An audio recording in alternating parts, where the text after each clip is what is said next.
Hadirin jamaah Masjid Al-Ikhlas Perumahan Leticia 2 yang saya hormati, kita lanjutkan kajian fikih pada malam ini setelah libur malam Senin yang lalu karena banjir. Sekarang alhamdulillah boleh surut ya, sedikit. Oh, belum habis. Datangnya cepat, pulangnya lambat. Ikannya pada naik nggak? Ikan lele, ikan petok gitu. Kalau ikannya pada naik, tangkapin aja. Kalau udah kebanyakan kirim, kemana kan kirimnya? Dan kemarin kiriman Bang Fatur nyampe tuh ke rumah. Makasih ya Bang Fatur ya kirimannya.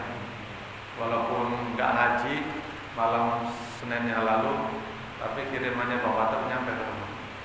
Ya mudah-mudahan dibalas oleh Allah dan pahala yang berlipat. Amin ya rabbal alamin. Bapak-bapak dan jamaah sekalian yang saya hormati, pada malam ini kita akan mengkaji tentang sholat berjamaah. Kita masuk kepada bab ini. Jamaah rahimakumullah. Sholat sebagaimana yang kita mafhum, sholat sebagaimana yang kita pahami, sholat sebagaimana yang kita mengerti adalah hukumnya wajib atau disebut dengan fardu ain. Fardu ain itu apa? Fardu individual yang tidak bisa digugurkan oleh orang lain atau tidak bisa diwakilkan oleh orang lain, harus pribadi wajib. Seorang anak nggak bisa menggantikan sholat bapaknya. Demikian pula seorang bapak tidak bisa menggantikan sholat anak. Seorang suami nggak bisa menggantikan sholat istrinya. Demikian pula sebaliknya. Karena itu adalah sifatnya fardu ain, fardu yang sifatnya individu. Siapapun di antara kita yang beragama Islam wajib melaksanakan sholat fardu. Itu ketentuan baku yang tidak bisa diganggu-gugat.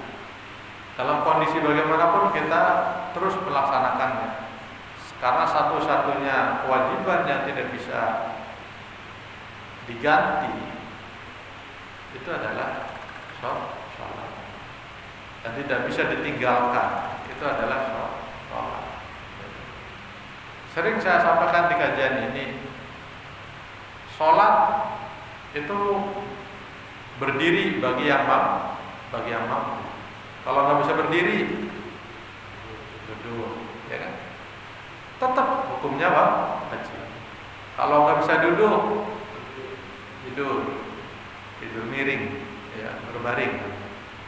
Kalau nggak bisa tidur miring, terletak, melumah, Jawanya, ya, ngaplang. Ya. Apa Bang Fatur? Gelendangan. Oh, beda lagi.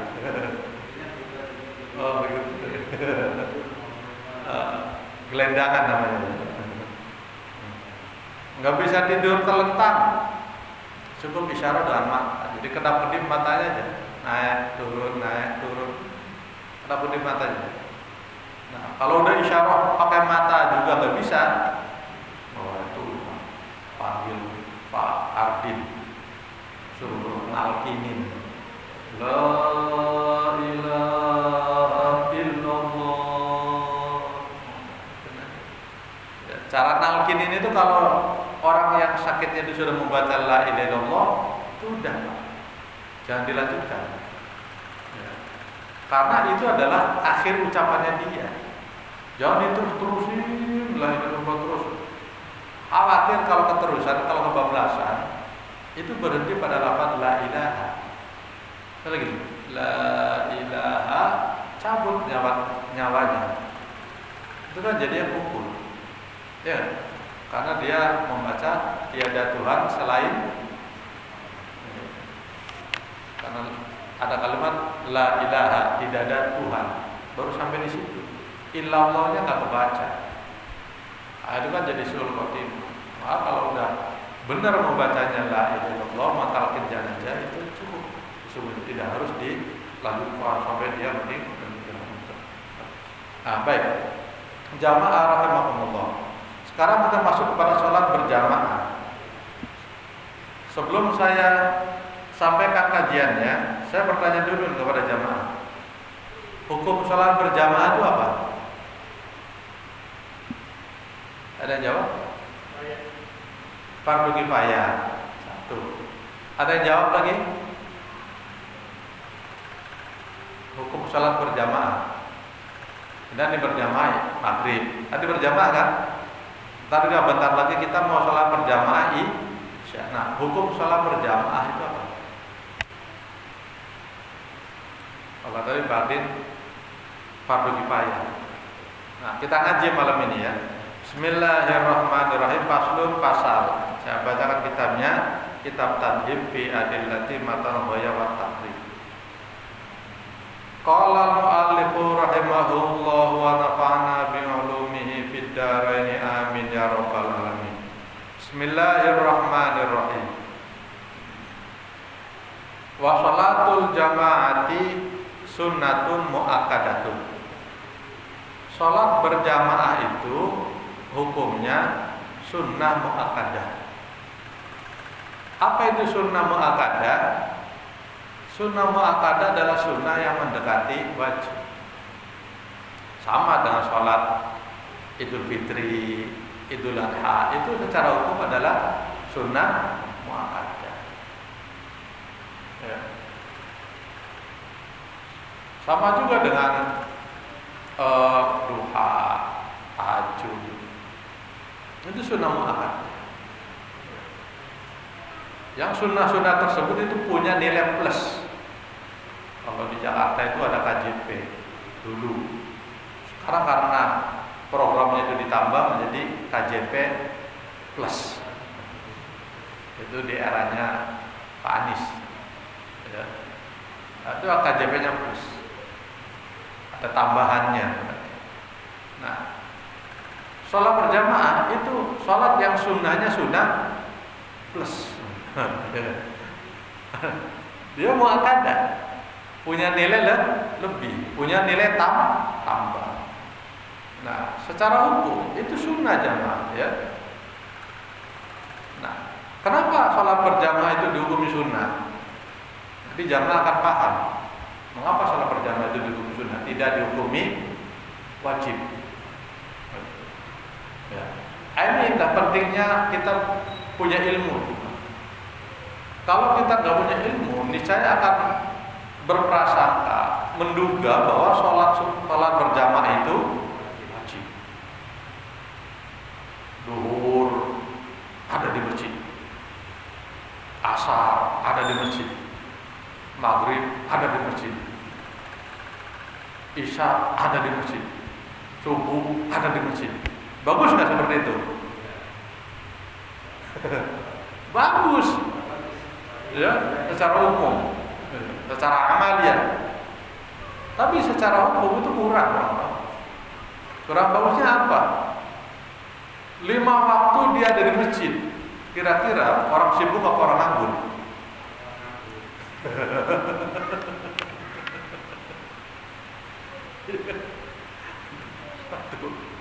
Ya. Sementara kita itu kan punya kewajiban untuk mencari nafkah. Nah, kalau 5 waktu ada di masjid terus, itu nggak produktif. Karena dalam kita bermuamalah hidup di dunia itu tidak hanya mengejar akhirat, tapi juga kita ada urusan dunia. Wabtaghi fima ataqallahu darul akhirah wa la tansa nasibaka minad dunia. Ya. Carilah apa-apa yang bisa mendatangkan kepada urusan akhirat, yaitu sholat, sedekah, ngaji. Walatan sanasui bakaminat dunia. Dan janganlah kalian lupa bagianmu di dunia.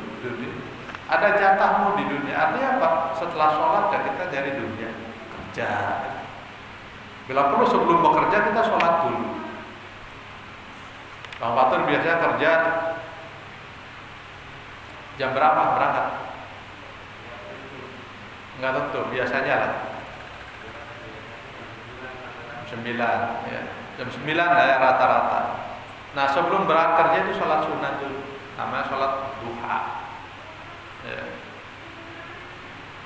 Sholat duha dulu atau ditambah dengan sholat hajat, karena untuk mencari hajat kebutuhan itu bagus ya Pak. Kalau kita sebelum kerja sholat duha dulu, sholat hajat dulu, udah selesai baru berangkat. Itu di perjalanan nyamannya minta ampun, enaknya luar biasa. Kalau nggak percaya amalin, beneran enak di jalan, nggak mudah panasan, nggak mudah tersinggung. Ada orang nyalip ya tenang aja, ya udah sama duluan. Ada yang langsung pencong bawa, kaget kan? Enggak gampang marah. Di jalan naik motor kecipratan, lagi musim hujan. Itu kalau kan dibekali dengan iman yang kuat, kita gampang sekali marah-marah. Ya kan? Kalau kita marah sama orang yang nyipratin air itu, dia juga bisa jawab. Kalau mau nggak kena air, lompat lewat atas, lewat kabel. Jangan lewat jalan raya. Itu resiko di jalan. Nah, hati kita akan tenang, hati kita akan tenteram, tidak mudah emosi, tidak mudah tersinggung kalau kita mengawali diri kita dengan melaksanakan ibadah. Sholat sunnah itu, sholat berjamaah itu hukumnya sunnah. Muakkad. Ini nanti akan kelihatan benernya. Benernya di mana? Jamaah rahimakumullah. Kalau sholat sunnah itu wajib, bayangkan ya. Kalau sholat berjamaah itu wajib, bagaimana dengan dokter yang sedang bekerja, operasi pasien, datang masuk waktu duhur, ditinggalin. Kira-kira pasiennya bagaimana? Lewat. Ya. Supir lagi anak-anak nyupir bawa penumpang bis, penumpangnya 60, jalan di tol, datang waktu asar, itu bis berhenti apa jalan terus? Apa yang terjadi seandainya bis itu berhenti di rest area kemudian melaksanakan sholat asar? Kira-kira penumpangnya komplain belum? Di komplain malah di tengah itu bis apa itu namanya? Bis gaya baru, udah lain kali jangan naik bis itu, lama nyampenya.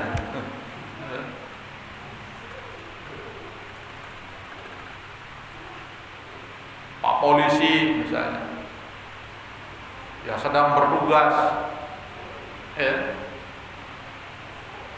masuk waktu sholat, polisi sholat semua, kelihatannya bagus, tapi untuk keamanan itu jadi nggak bagus, Pak.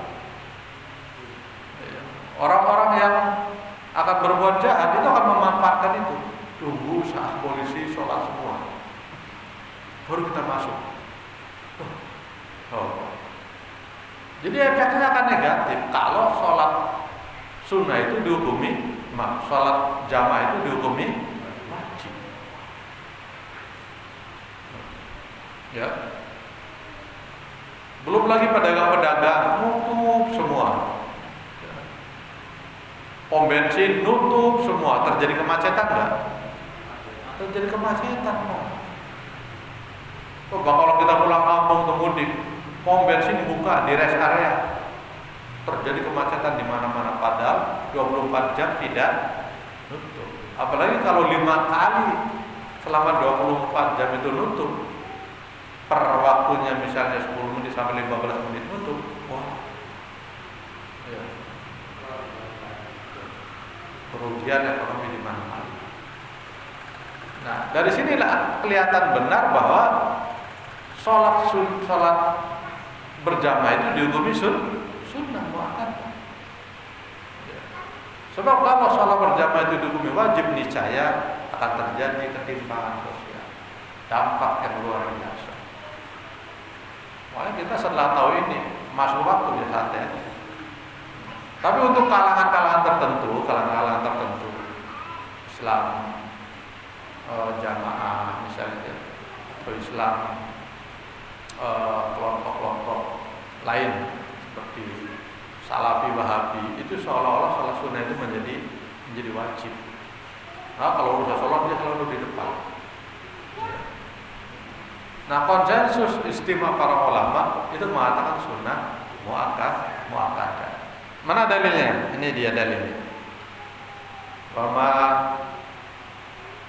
sunnah muakkadah lirijal wa nisa, baik untuk laki-laki maupun untuk perempuan. Lima rawahul Bukhari, sebagaimana diriwayatkan oleh Imam Bukhari wa Muslim, dan Imam Muslim. Kalau Muslim itu hadisnya hadis ke-650, kalau Sahih Bukhari itu hadisnya 619, sama hadisnya.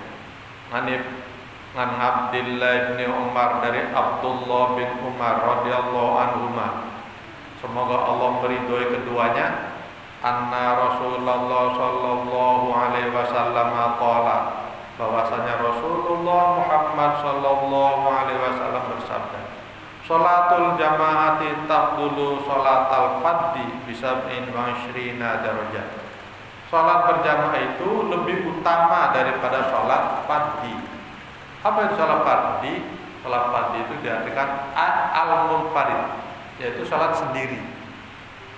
Secara hukum, secara pahala, semua ulama juga setuju bahwa sholat berjamaah itu lebih utama daripada sholat sendiri. Seberapa perbandingannya? Bisa ba'in wa ishrina darajat, sampai 27 derajat. Yang sholat sendiri hanya dapat 1, nah yang sholat berjamaah itu dapatnya 27 derajat. Nah, kalau urusan karir, urusan rezeki, pengen lancar, karirnya pengen bagus, ya, itu sholatnya berjamaah. Ya. Kalau ingin ekonominya membaik, sholat berjamaah 5 waktu. Karena ada 27 derajat itu Pak, yang akan dapat mendongkrak derajat Bapak yang semula derajatnya biasa aja, stagnan, ada di tengah, naik juga enggak, turun juga enggak. Kalau ingin derajatnya itu naik, maka luruskan dan tambahkan ibadah Bapak, bukan hanya sekedar melaksanakan sholat fardu, tapi sholat fardunya itu dengan berjamaah. Maka sejarahnya orang yang sholat berjamaah itu nggak ada istilahnya kekurangan itu. Jadi kerek, jadi miskin, itu enggak. Jalan rezekinya mudah. Ya. Tapi untuk tahap-tahap yang awal nggak apa-apa. Sholat berjamaah itu untuk melancarkan rezeki, niatnya itu nggak apa-apa. Tapi nanti kalau udah berjalan setelah setahun 2 tahun, nanti dengan sendiri akan hilang tuh niat untuk nambah rezekinya, karena sudah menjadi kebutuhan, karena sudah menjadi tuntunan. Ya. Tapi sekali lagi, jangan diartikan seolah-olah sholat berjamaah itu wajib. Tetap harus diakui bahwa sholat berjamaah itu sunnah. Kelebihannya memang banyak dibandingkan dengan sholat sendiri. Nah, tinggal kita setelah kita tahu ilmunya, pengen dapat 1 atau pengen dapat 27. Kalau kita dapatnya 1 saja, ya sudah, sholat sendiri di rumah. Ustaz, kalau sholat berjamaahnya di rumah boleh nggak sama anak istri? Boleh. Sama, itu juga bagian dari 27 derajat. Tapi kalau afdholiyahnya jauh lebih utama. Afdholiyahnya itu di masjid.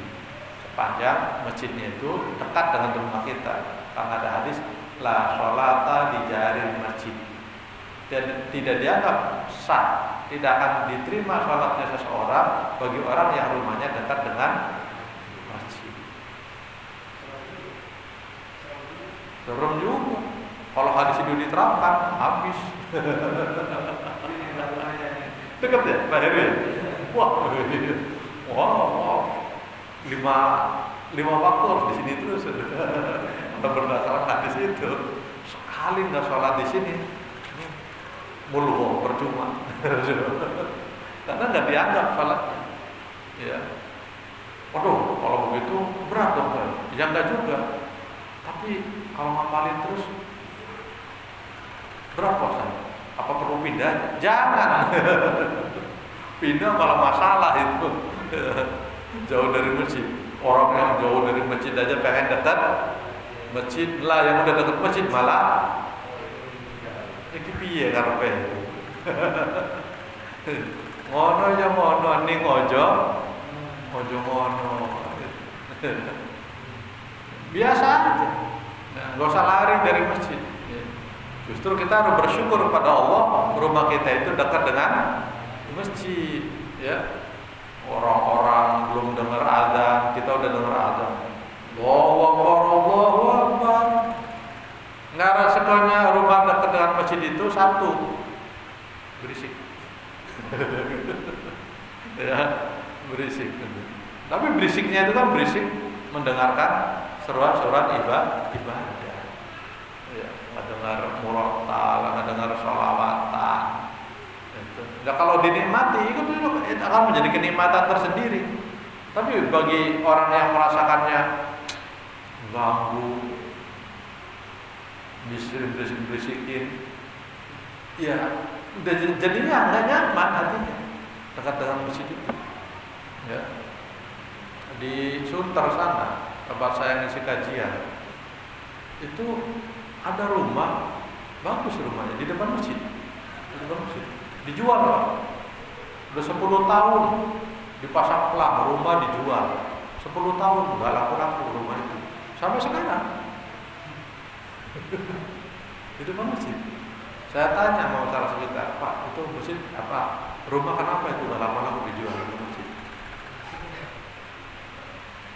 Ini Pak, kan kebanyakan di sini para pendatang itu kalau dekat masjid berisik Pak. Jadi nggak kuat sama berisiknya itu, sehingga nggak mau membeli rumah itu. Tapi bagi kita orang yang beriman, justru berisiknya orang ngaji, berisiknya anak-anak sholawat itu menjadi kenikmatan tersendiri. Betul. Makanya di situ perannya iman, ya Pak. Kalau imannya bagus itu menjadi kenikmatan, tapi kalau imannya rusak itu menjadi problem. Ya. Tinggal kita bagaimana cara mensikapinya. Sama dengan sholat sunnah, sholat fardu ini yang berjamaah. Kalau kita sikapi dengan positif, sholat berjamaah yang pahalanya 27 derajat itu subhanallah luar biasa, dapat meningkatkan derajat kita. Tapi bagi kita yang a priori masa bodoh, timbang gak wajib ini santai aja lah. Duhur kan bisa aja jam 1, jam 2 ya sudah. Kalau memang maunya seperti itu, please, monggo, off to you, terserah Anda. Ya. Tapi segala amal itu nanti natijahnya, kembalinya kepada diri kita masing-masing. Yang sholatnya berjamaah mungkin karirnya akan baik, yang sholatnya sendiri di rumah itu mungkin saja karirnya biasa-biasa saja. Gitu. Karena kullun ya'malu ala syakilati. Setiap individu itu beramal sesuai dengan otoritasnya, sesuai dengan kemampuannya. Mampunya di bidang itu, dia akan mendapatkan itu. Ya. Nah, itu salat fardu secara berjamaah. Ini hukum yang kedua. Hukum yang pertama. Hukum yang kedua, salat berjamaah itu bukan hanya sunnah muakkadah, tapi ada ulama lain yang menghukumi sholat berjamaah itu hukumnya fardu kifayah. Itu yang dijawab oleh Fadli. Ya, ini jawaban kedua. Saya bacakan kitabnya. Wal ashah, dan yang paling sahih.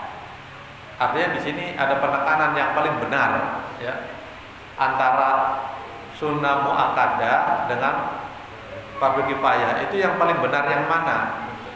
Ya, yang paling benar kata ulama nih, wal ashah annaha fardu kifayatin. Yang paling benar bahwa sholat berjamaah itu hukumnya fardu kifayah. Ya, paham jangan? Nah, ya. Fi haqqi rijal al-muqimin, bagi siapa? Bagi orang laki-laki yang mukim. Mukim itu apa? Yang ada di sini.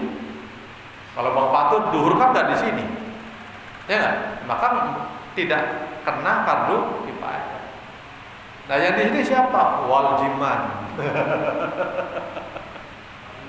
Misalnya, nah, Pak waljiman itu menjadi fardu kifayah, menjadi wajib datang ke sini, ya. Karena statusnya pertama adalah rijal, laki-laki, dan yang kedua adalah mukim, artinya ada di rumah. Kalau kita lagi ada di rumah, tidak ada alasan bagi kita untuk ninggalin sholat berjamaah. Gitu. Ya. Kenapa dihukumi fardu kifayah? Bihaitsu yadhuru syi'aruha, agar syiarnya itu nampak. Bayangkan Pak, kalau masjid ini kan level masjid, bukan mushola. Kalau dulu masih mushola oke lah. Sekarang udah level masjid.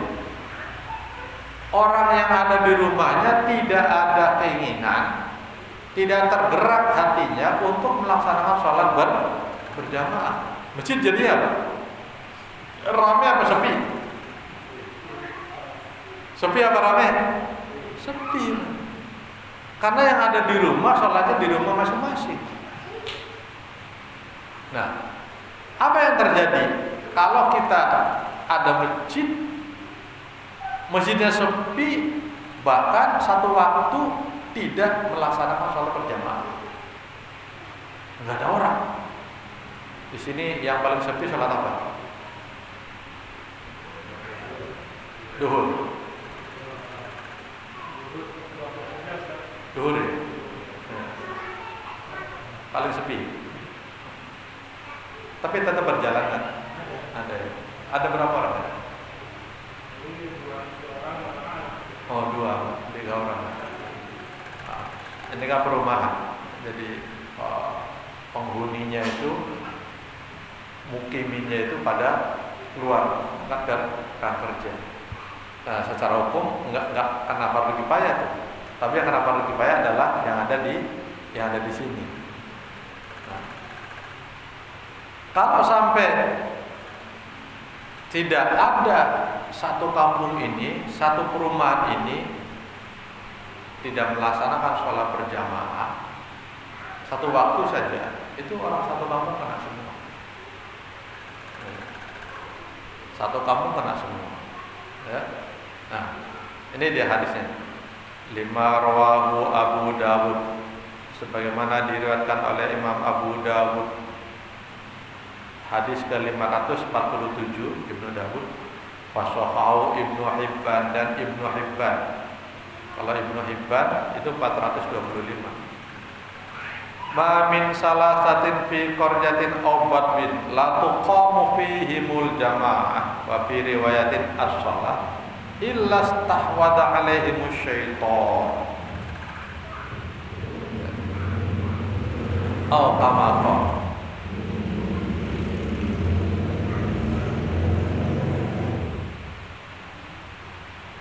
Apa maksudnya? Ma min salasatin fi qaryatin aw badwin. 3 kelompok, tiada 3 kelompok yang tinggal di kampung, aw badwin atau desa. Orang kampung, orang desa, orang perumahan, orang kota sekalipun, la tuqamu fihimul jamaah, tidak mendirikan sholat berjamaah. Nyalowong. Dari 5 waktu itu ada sholat yang tidak bisa dilaksanakan sholat berjamaah karena nggak ada orangnya, yang azan nggak ada, imamnya juga tidak ada, apalagi makmumnya, sehingga masjid itu sepi, tidak ada kegiatan. Mudah-mudahan di sini tidak terjadi. Tidak terjadi. Kalau sampai terjadi seperti itu, la tuqamu fihimul jamaah, tidak melaksanakan sholat berjamaah, illa stahwada alaihi syaitan. Niscaya ya, penduduk desa itu, penduduk kampung itu, penduduk perumahan itu akan semuanya dikalahkan oleh syaitan alaihi la'nah. Na'udzubillahi min dzalik. Jadi nanti akan dikuasai oleh para setan-setan itu. Ya. Karena setan betapapun dia hebatnya, betapa saktinya, ketika mendengar adzan itu kan lari. Betul. Ketika kita ngaji juga mereka lari. Ini tidak ada adzan, tidak ada iqamah, tidak ada pengajian. Itu setan betah benar di kampung kayak begitu. Ya. Dan mereka bisa mengalahkan kita. Karena kampung itu menjadi kampung yang panas, Pak. Itu ya. Kampung itu menjadi kampung yang panas. Perumahan ini menjadi perumahan yang gersang. Perumahan ini menjadi perumahan yang tidak nyaman. Ya. Karena ekosistem bumi itu akan menjadi tenang kalau bumi itu dipakai buat sujud. Ya. Suatu tempat akan menjadi tempat yang nyaman. Rumah Bapak akan menjadi rumah yang nyaman kalau rumah Bapak itu dipakai buat sujud. Rumah Bapak juga akan menjadi rumah yang nyaman, rumah yang enak, rumah yang sakinah mawaddah warahmah kalau rumah Bapak itu dipakai buat ngaji. Tapi ketika rumah Bapak tidak dipakai buat sholat, tanah Bapak tidak dipakai buat ibadah, tanah Bapak juga tidak dipakai buat ngaji, itu yang nempatin rumah itu, yang menempatin tanah itu adalah syaitan. Na'udzubillahi min dzalik. Tinggal kita pilih yang mana? Pilih rumah kita adem, ayem, dan tentrem. Pilih kampung kita menjadi kampung yang nyaman. Pilih rumah kita, perumahan kita menjadi perumahan yang enak, asri, adem, ayem, perkara harjo, lojinami.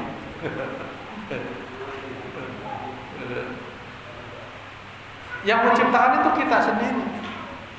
Dengan apa? Dengan melaksanakan ibadah, sholatnya, ngajinya, ya.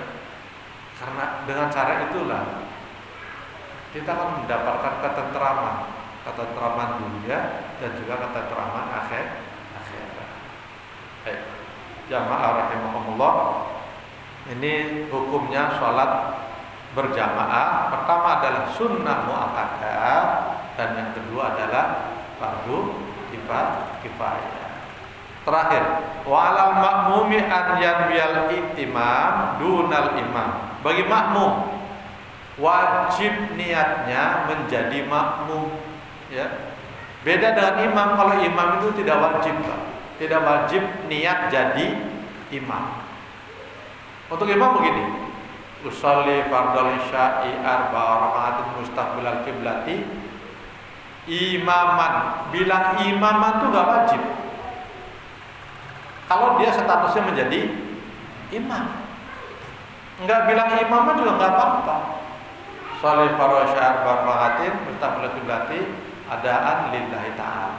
Itu enggak wajib menjadi imam. Karena secara hukum memang enggak wajib untuk jadi imam. Tapi makmum itu wajib menstatuskan dirinya sebagai makmum. Maka niatnya beda antara imam dan makmum. Kalau makmum niatnya bagaimana? Usolli fardhol isya'i arba'ah raka'atin mustaqbilal kiblati adaan makmuman lillahi ta'ala. Itu wajib. Wajib niat menjadi makmum. Ya. Paham jangan? Kalau nggak niat jadi makmum, itu secara konstitusi, ya, secara hukum sholatnya nggak sah. Ya, secara fikih, Bapak niat sholat aja, usolli fardhu syai'an raka'atin, kalau makmum, nggak pakai makmum, ditinggalin makmuman, lillahi ta'ala. Itu secara hukum, secara fikih, itu sholatnya tidak sah. Nah, malah ini pentingnya ngaji. Nah, imam wajib niat menjadi imam itu hanya ada pada satu sholat. Hanya ada pada satu sholat. Ingat nomor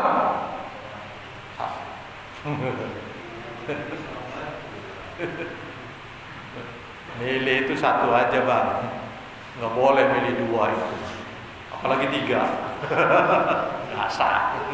Ya, milihnya cukup satu aja milihnya. Ya, paham? Paham ya? Nah.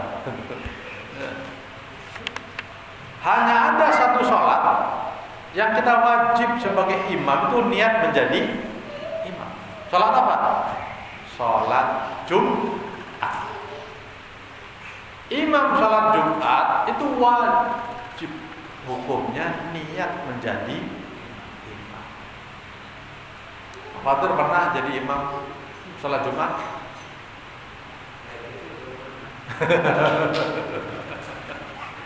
Nanti kalau besok-besok Pak Fatur nih ilmunya udah makin bagus, ya, lalu jadi imam masjid sholat Jumat, nah Pak Fatur wajib niat menjadi imam.